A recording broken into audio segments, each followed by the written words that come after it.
Well, thank you very much, Willy, for being here. I have had the pleasure of knowing you for the last couple years, and I think I've probably heard your pitch of who you are and your past and everything you've done probably a dozen times, and every single time, I swear it gets better. No, but seriously, it really is like a pitch, like a self-pitch. It's not just an elevator pitch, but like of you and your career. It really is something to be envious of. If you're an entrepreneur and you want to accomplish big things. So I definitely wanted to start off with just kind of handing the mic over to you, and please give us the elevator pitch. Who is Willy? 2 minutes. Born and raised in Belgium. I have 5 masters. Master in electronics and semiconductors, so I can design your smartphone, your computer, the cockpit of an airplane, or the control room of a nuclear power plant. My second master is nuclear science, technology, and radio protection. I built nuclear power plants during my career. And the third master is a financial MBA, so I understand numbers and valuations and can play with that. Fourth one is a master in international sales, marketing, and business development. I've done most of my work and my career internationally. And the last one is a master in industrial manufacturing process optimization, Six Sigma, Black Belt, theory of constraints, total quality. With that, I joined Westinghouse in Brussels. We had an office there with 200 engineers designing and building nuclear power plants. I spent 8 years there. We built 70 nuclear power plants all around the world. And then Westinghouse asked me to go to France because I spoke French. We gave a license to Framatome to build the French nuclear program, the biggest program in the world. And I spent 3 years between Paris and Lyon training people from Framatome to design and build 69 power plants, nuclear power plants. And then Westinghouse asked me to come to the States. I was in 87, to become director of nuclear technology transfer licensing to Mitsubishi, Siemens, ABB, BNFL, all the big guys in nuclear. I had 19 licensees, annual revenue of $186 million, and my total cost was $6 million. So pretty good return. It's a pretty great ROI. Yeah. I did that for 5 years, I think, and then I left Westinghouse and I became the CEO of 5 companies, billion-dollar companies, one after each other. I lived in 5 countries, spoke 8.5 languages, had manufacturing plants in 186 countries around the world, and I worked for 20,000 people. Did not work for me. I became a servant leader. I worked for them. And then I retired for the 3rd time, and I became a serial entrepreneur. Started 4 companies. One with... You retired and then became a serial entrepreneur. You'll hear more about that. The first company I started was with guys from Sandia National Labs in Albuquerque, New Mexico. We developed a sensor for weapons of mass destruction, anthrax, ricin, and those kind of things. And we sold that. After 3 years, we sold it to Martin Marietta. What I did there, I invested $1 million of my own funds. I found 3 other people that invested $1 million with me, because I was a CEO. I had skin in the game. They believed in me. And we sold the company for $36 million after 3 years. So we did reasonably well. Then the second company I started was with guys from A&M in College Station, doing laser communication. When you communicate by radio and people know your frequency, they can listen to your message, not by laser. You try to intercept the message stops. It's very confidential. It's used by the banks, by the lawyers, by the medical field, by governments, by the military. And we sold that to Carlos Slim from Mexico. It's probably now in the hands of all the cartels, but that's a different story. Third one was for a company out of Toronto. Invested $1.8 billion in a potash mine in Congo-Brazzaville, close to the city of Pointe Noire. We found the biggest deposit of potash. It's a fertilizer, NPK, the K of NPK. And we sold that to the Chinese. Chinese love natural resources. Yeah, they need it, fertilizer, yeah. Yep. I think they import over 80% of it. Yeah. And then the fourth one was here in Houston. We transformed rice hulls, which is a little protection around the rice grain. We found that the rice hulls had very, very pure silicon. It is hard, it is stiff to protect. We first burned the rice hulls at the rice mill, provide electricity for the rice mill. We recuperate the ashes, transform them with NaOH, and we separated activated carbon that we sold to the pool companies and SiO2, silica. And then we took that silica through a plasma torch to separate the silicon from the oxygen. And we had 9N pure silicon, which is raw material for semiconductors. $150,000 a ton from waste product. Nothing wrong with that either. And then I retired again, and I became the chairman of the Belgian Chamber of Commerce here in Texas and the Southwest, in 9 states. Then the chairman of the mayor of Houston International Trade and Development Council. All economic missions coming and going from the city I was in charge of. Then with a friend, we built a VC. Did that for nearly 10 years. We invested in solar farms, wind farms, bio, all kind of new energy fields. And then with a friend, we built the World Chamber of Commerce. We have here in Houston 93 councillors and 39 international chambers. The World Chamber is like an umbrella organization over all these. We have 2.2 million people in Houston that were born outside the United States. So it's a very cosmopolitan city. We're very much an immigrant city here. Yep. Yeah. So the World Chamber is doing a lot of networking events and participate with different chambers. And then 5 years ago, I joined SCORE, Service Corps Retired Executive, helping entrepreneurs start their own business plans, marketing plans, cash flow projections. And I started as a simple mentor, and then very quickly they asked me to do or marketing or outreach, and I prefer to do outreach. So I became the VP of Outreach. I started to build relations with the community. When I started, we had 3 partners around town. When I finished 2 years later, we had 65 partners around town. And then they asked me to be the co-chairman and finally the chairman. And I left that to somebody else last year. And since then, I'm a mentor at 17 of the incubators downtown, and I'm a judge at 12 competitions. And I'm also on the board of advisor of 19, and pretty soon 20 companies. I feel like you don't know what the word retire means. No, it's not meant for me, no. Yeah, the thought of just waking up and going fishing every day doesn't sound the best. But I mean, we'll get into this later. We've also got your family life, and you've got your children and now your grandchildren. That's also a full-time job in itself. 3 kids and 9 grandkids. 3 kids and 9 grandkids. 3 kids who are all 3 PhDs. Although I told them, it's better have 3 masters than 1 PhD, but they went their own way. And the grandkids have straight A's everywhere in school, so whatever they do right. Really, it sounds like you don't stop winning. Yeah, I love it. It sounds like you've got a full life, and we'll definitely come back to that later. But that balance between being successful in your business, and especially as an entrepreneur, and then also balancing the family life, that is not an easy thing to juggle. Yeah, but if you look at what I've done in the last 10 years, I work 80 hours a week. Yeah. And part of that was dedicated to research, to continuous learning. And I did that at home with my wife and the children and the grandchildren. So you can balance both things. You don't have to be away from the home all the time. You can work at home. I like it, especially now. Yeah. Yeah. All right, let's start kind of from the beginning. I want to hear about those 5 masters. Were they all at one time, or were they throughout your life? No, in Belgium, the system of education is different than here. Explain that. To become an engineer, you become polytechnical engineer, and you go to school for 6 years at university. Okay. The first 2 years you do math and physics, the basics. The second 2 years you do all the science of engineering. You do chemistry, mechanics, electronics, metallurgy, everything. Is that to kind of find out what you want to do? Not necessarily, it's to have a broad understanding of all the science of engineering. Okay. So if you run into a problem later on in your career, you can rely on your training to fix. And then the last 2 years you specialize in one field or the other. So I specialize in electronics and semiconductors. And then I stayed 1 more year at the university to get my master in nuclear science and technology. That's why I got hired by Westinghouse to work there.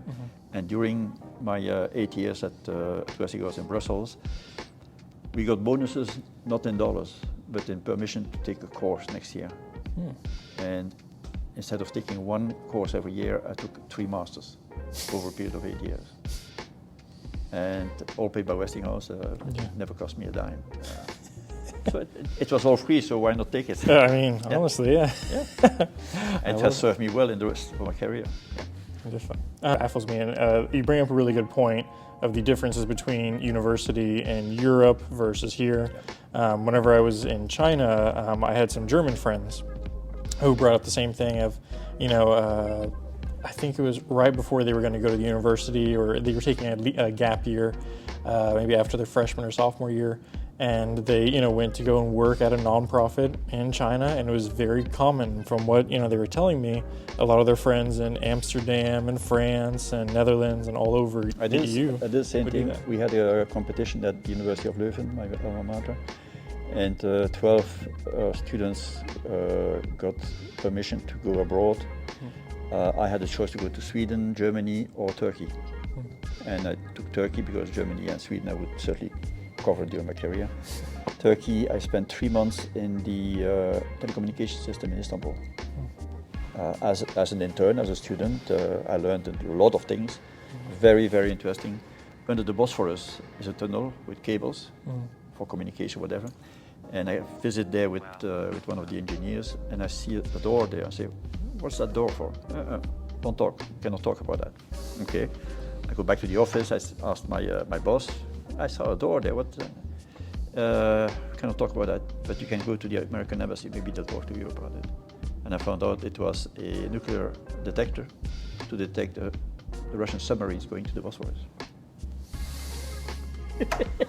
Funny. Funny is definitely a word for it. Yeah, I like it.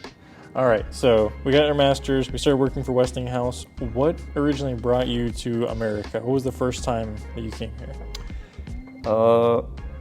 At Westinghouse, after 1 year, they asked me to work on a project to integrate all the software that we were using to measure the flux, neutral flux in the reactor. We used to have a 2D and another model of 3D, and I said, why don't we combine that in one single model? And they said, okay, come to the States, talk with a couple of engineers, and I did that. I went back to Brussels, did that in 2 weeks, 3 weeks. They sent me back to the States just to say, hey, look at what the Willy has done, and everybody was super joyed. And from there on, we've used the 3D model, never used anything else. But while I was there, they involved me in something else. That was in 1978 or 79. At the research facility of Westinghouse in Forest Hills, next to Pittsburgh, we designed an engine for a regular car with 1 pellet per uranium per year. So we refueled to 1 pellet of uranium, and you can drive the whole year. A nuclear car. Yeah, I drove that car on a test ring, and it worked beautifully. But we never got approved by the government. I can understand why. But it can be done. Yeah. Yeah. Oh man, that's interesting, eh? Yeah.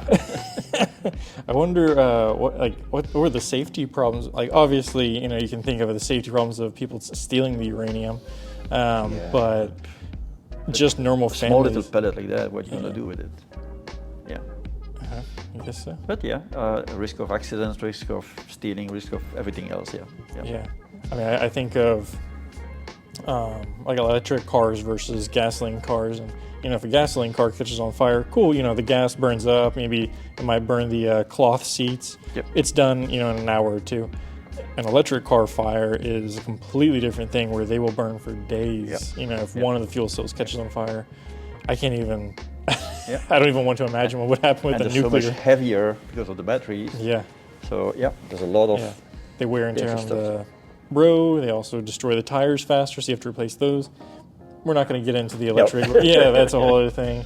However, Toyota did put out a very interesting article on the cost of building one electric vehicle versus how many gasoline or hybrid vehicles they can make with the same amount of parts. So look into that if you're interested. But we won't go into that today. Awesome. So you got to Pittsburgh with Westinghouse. You went to kind of the East Coast. What brought you to Houston, of all places? Well, later on in my career, the fifth big company I ran was Flow Technology, making pumps and valves for the oil and gas industry, the power generation industry, and the water industry.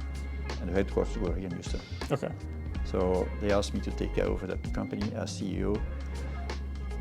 The company had been around $1.2 billion for the last 10 years, flat revenue. And the bottom line, the net income, had gone from +8% to -1% when I took over.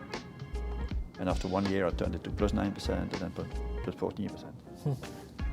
That's why they hired me. So he knows what he's doing. Yep. I like it. Yep.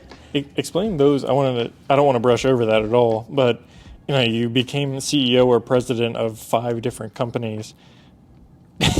How? The first one was Cork and Seal, the international division of Cork and Seal. It's a packaging company, Okay. making food cans, aluminum cans, plastic bottles, all kind of packaging. And we had 49 plants in 37 countries. And the people that were running that division didn't have any international experience. So they looked at me and said, okay, you work with Westinghouse in Europe, in the States, worldwide. You have a much better worldwide understanding and manufacturing understanding and project understanding than the people that are running ours. So that's why they hired me for that. Because, and I came in and I looked very quickly at what we were doing internationally and where were the good points and the bad points, and we fixed 6 or 7 bad points. I brought all the general managers and the operation managers together and trained them on total quality, on reducing the waste, the spoilage, things like that. We took spoilage from 4% to 1%. That's 3% bottom line, right there. And on $1.2 billion, $1.4 billion, It's pretty good savings. Yeah. And when I started, we were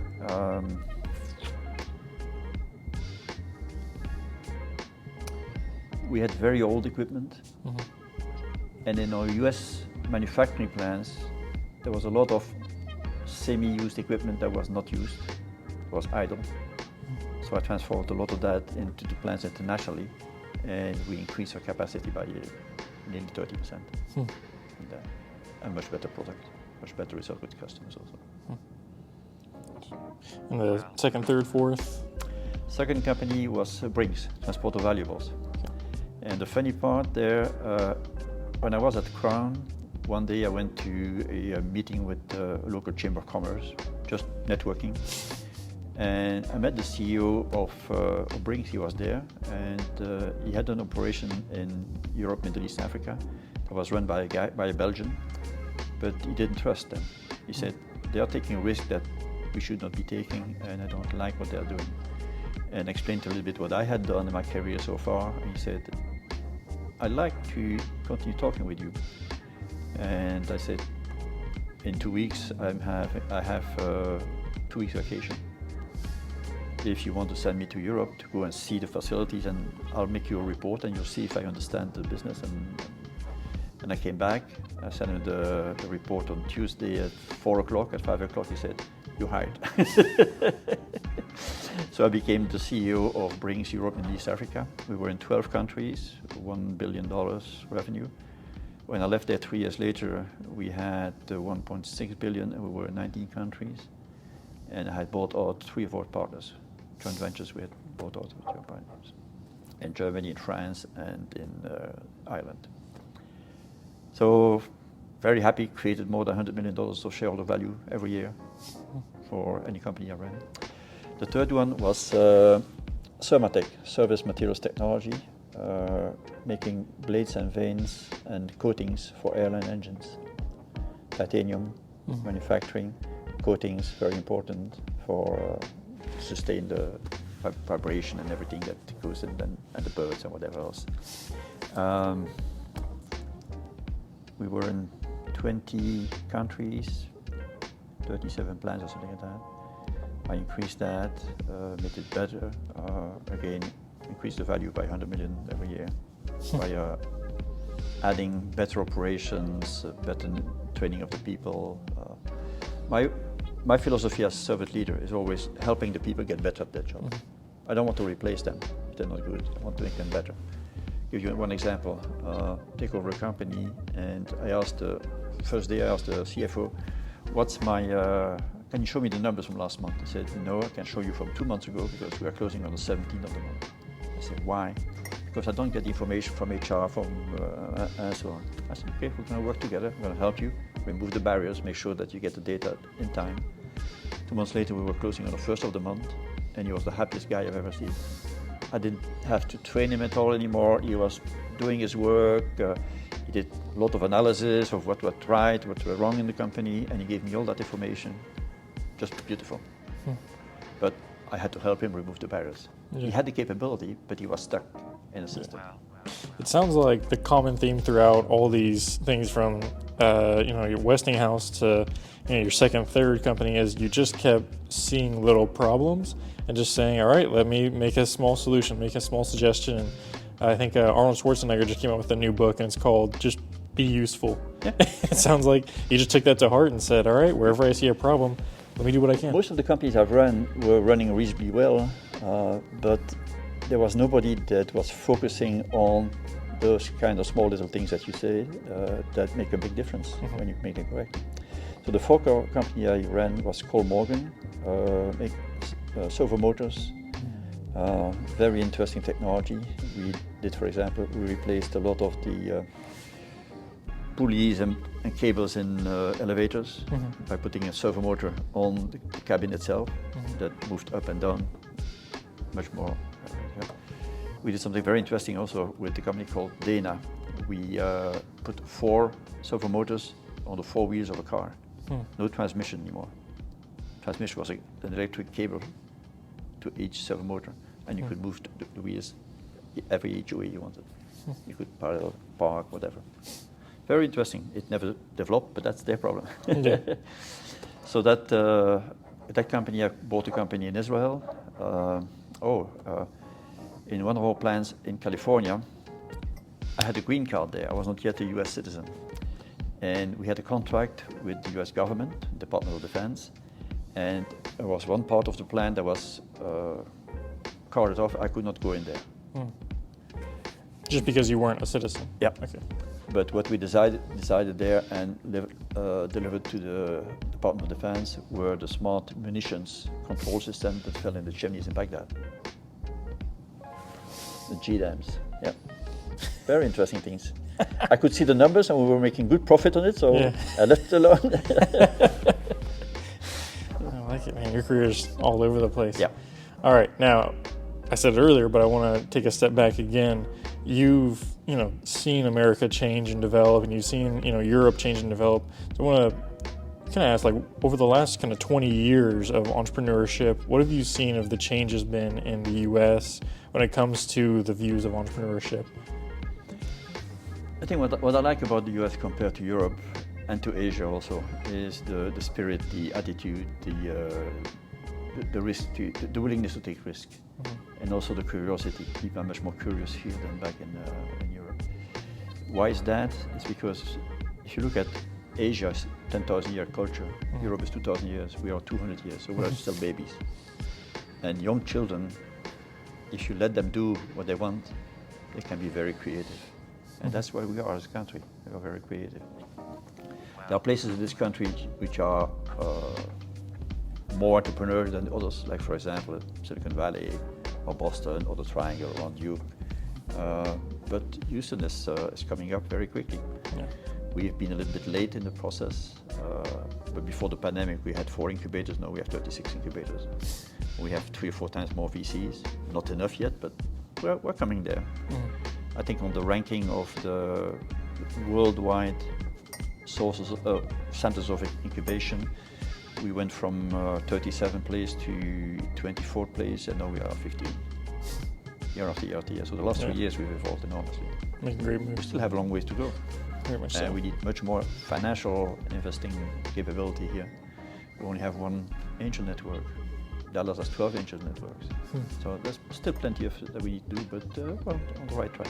It's definitely on the right track. Yeah. Now, you spent a lot of your career in Europe as well. What have you seen the changes been there? I know I talked with Robert about kind of tall poppy syndrome is what they call it in the UK. If you don't want to be the one that stands out or you get lopped off. But what have you seen as some of the changes? Because now we've got guys from Italy, from Germany, from all over who are coming over to Houston, and we're seeing more and more in like Y Combinator, tons of European startups coming over here. There are a couple of centers in Europe that have been very good in the last 5 years. Berlin is a place that is booming. Tel Aviv was booming also until the recent attacks. Italy, around Milano, pretty good in the northern parts, especially the more industrial part. France has a whole region in the southern part. They have developed a whole city that is doing nothing else than entrepreneurship. Really? Yeah. Which It's city in is that? between Toulouse and Clermont-Ferrand, somewhere around, not too far from the French Riviera. Netherlands has not done that much except around the port. Everything that has to do with the port, logistics, they're doing a good job there. The UK has mostly done IT and some research also on nuclear. They've done some good work there. But like you said, in the UK, it's not easy to be an entrepreneur. The other thing I see in Europe, if you look at Europe, 1900, Europe was controlling 65% of the wealth of the world, to the colonies and the Commonwealth and everything else. Today it's less than 20%. The US then was maybe 10%. Now we have 30% of the wealth of the world. Asia is coming up very quickly also because of China and India. So Europe is going back year after year after year. And their GDP is very small, even negative in some countries, so they don't have the resources. But the good part of that is that the young people, if they don't find a job in the industry or in manufacturing or a regular job, they are becoming entrepreneur. They're much more willing to take risk because there's not much other choice. Yeah. So I see a lot of that, and I've seen people from Italy, from Germany, from France. That's their main driver. They don't think that they can find a job that will satisfy them for their career, and they are willing to take the risk and start their own, which is not a bad idea, not a bad thing. Yeah. You can't work for somebody else, just make your own. Yeah. That's the greatest thing about entrepreneurship. You just create it out of thin air. We saw that with the pandemic here also. Yeah. The highest number of startups was in 2021 to 2022. Yeah. I like it. I mean, it seems like every time there is I don't want to say a pandemic, but 2008, 2000, disruption. There always seems to be a spike in entrepreneurship of, well, I can't, get a job where I want, so I'll just create something. And you see companies like Facebook, like other ones who might have been started a few years before, but use that momentum from it, and somehow it just catapults them through the stratosphere. Yeah. So there's always, opportunity, and it just depending on how you look at it. And that's really what an entrepreneur is. It's just, hey, there's a problem, let me solve it. Yeah. Look at, for example, the energy industry. As soon as people started to talk about climate change and we need to move away from fossil fuels, you have a whole bunch of entrepreneurs who started in the renewables. All kinds of technology, all the way from ammonia to hydrogen to all kinds. That's because there was a disruption somewhere, and people jumped on that. Absolutely.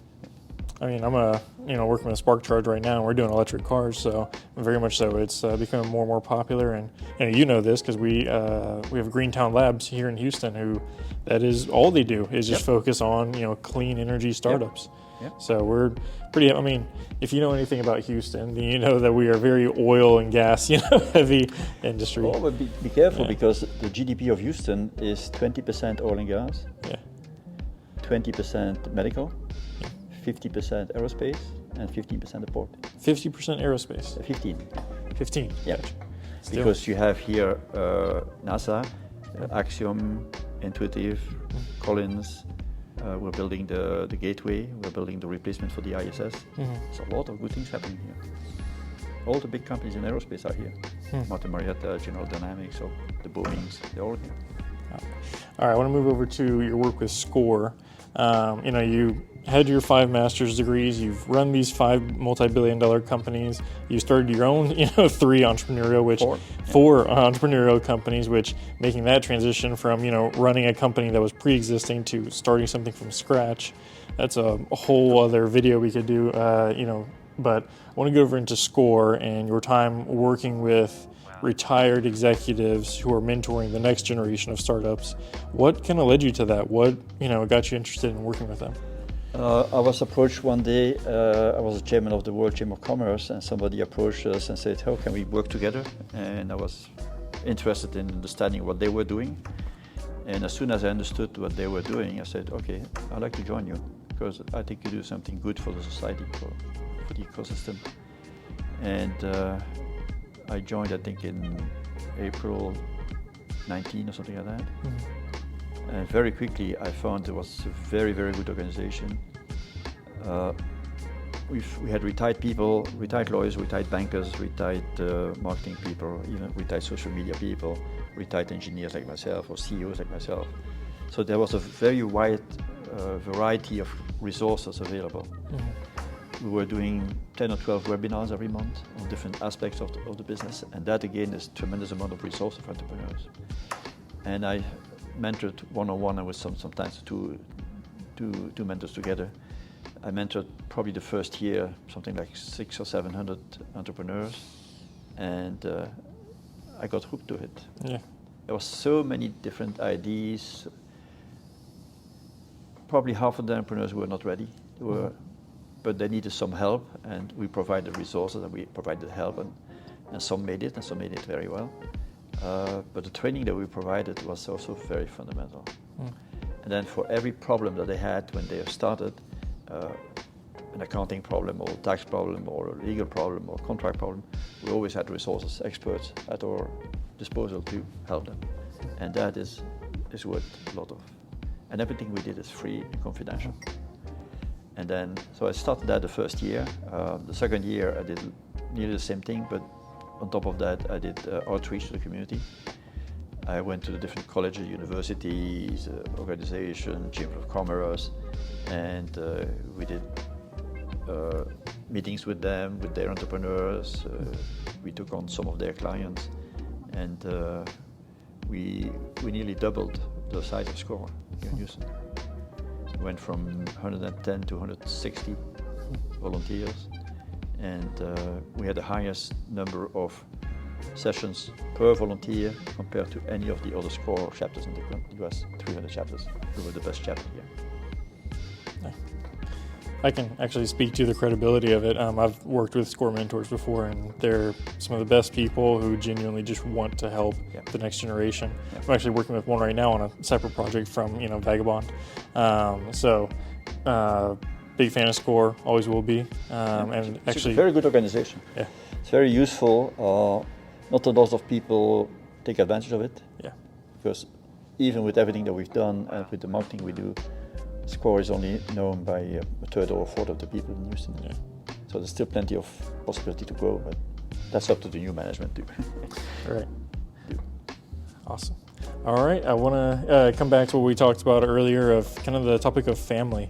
This is kind of a big one, and especially like I'm not married, I don't have any kids, but I'd like to be one day, and that is definitely something you need to balance. And I think the path of becoming an entrepreneur is not the same as going to college, becoming an accountant, and just working a 9 to 5 for 40 years until you retire. So how have you been able to balance it? Actually, let me take 2 steps back. First off, when did you meet your wife in your career? And kind of lead into that of how did you balance, being married, then having kids, then, maintaining that? I was 23 in my 3rd or 4th year at university. And I was also my parents from the north of Belgium spoke Dutch at home. Okay. And I went to school in French. Okay. In the southern part. We lived in the southern part. And in the southern part of the country, we had an organization that was helping young Belgians coming from the north, speaking Dutch, to adapt to the south.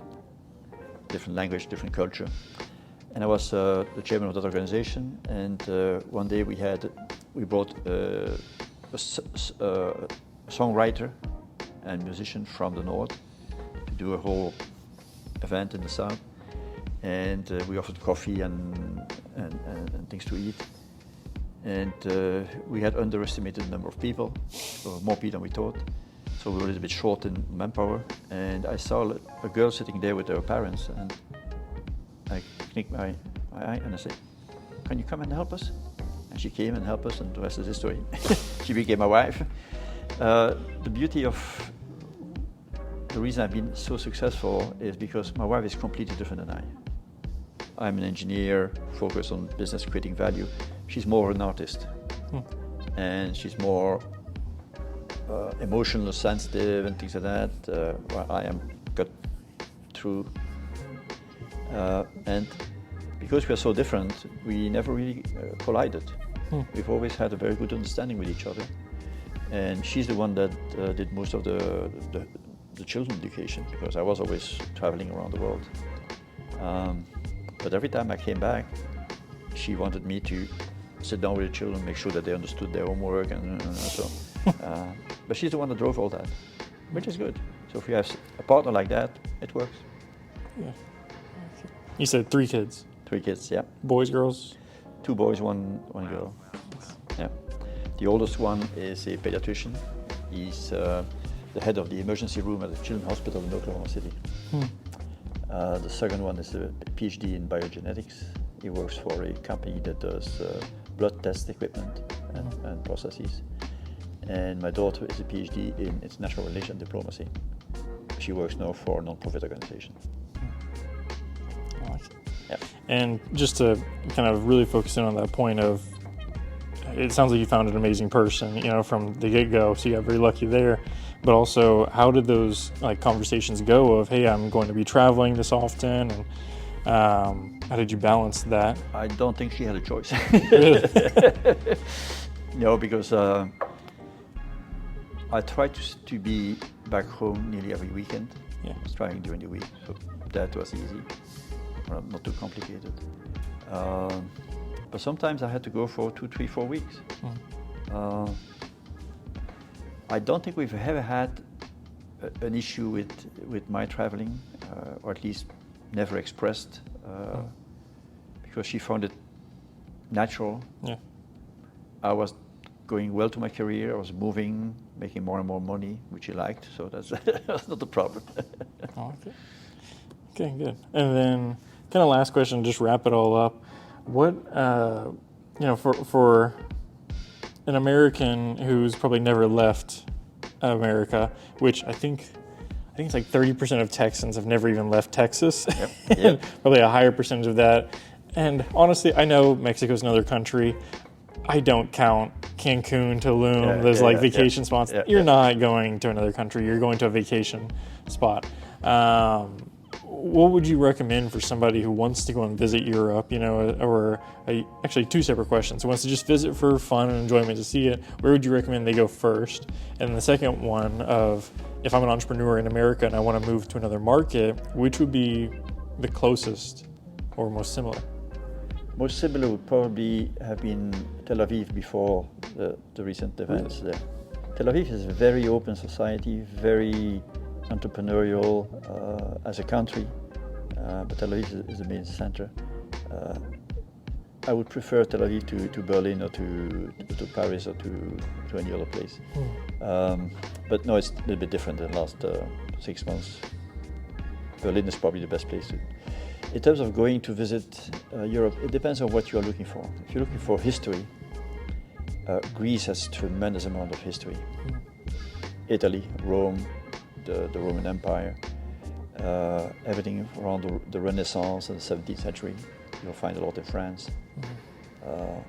If you're interested in art, the Netherlands, Belgium and Netherlands were, the 17th century was a golden century with Rubens, Rembrandt, all the big. So it depends on what you're looking for. If you look for castles, probably the best are in France and in Germany. If you look for more for entertainment, Paris and probably Madrid would be the best ones. There's not so much happening in the UK that I would recommend, except if you have the opportunity to go and visit Cambridge and Oxford as universities. Those are pretty unique. They're some of the oldest universities in Europe. Some of the museums are first class also. The Louvre in Paris, the Prado in Madrid, the Hermitage in St. Petersburg are just gigantic and beautiful. So it depends on what you are looking for. Well, if you want to to spend your time in nudist communities. There are plenty of that in France also. So. I think I'll pass on the nudist colonies for now, but who knows if that changes later. I'll travel the world, but you never know. Yeah. You never know, you know? I don't know what I'm going to be in 20 years. But just want to say thank you very much for doing this, but also thank you for kind of all the, you know, service that you provided to the Houston community and the entrepreneurs over the last decades that have probably benefited from just kind of having your advice. So thank you very much. Welcome. Awesome. Thank you.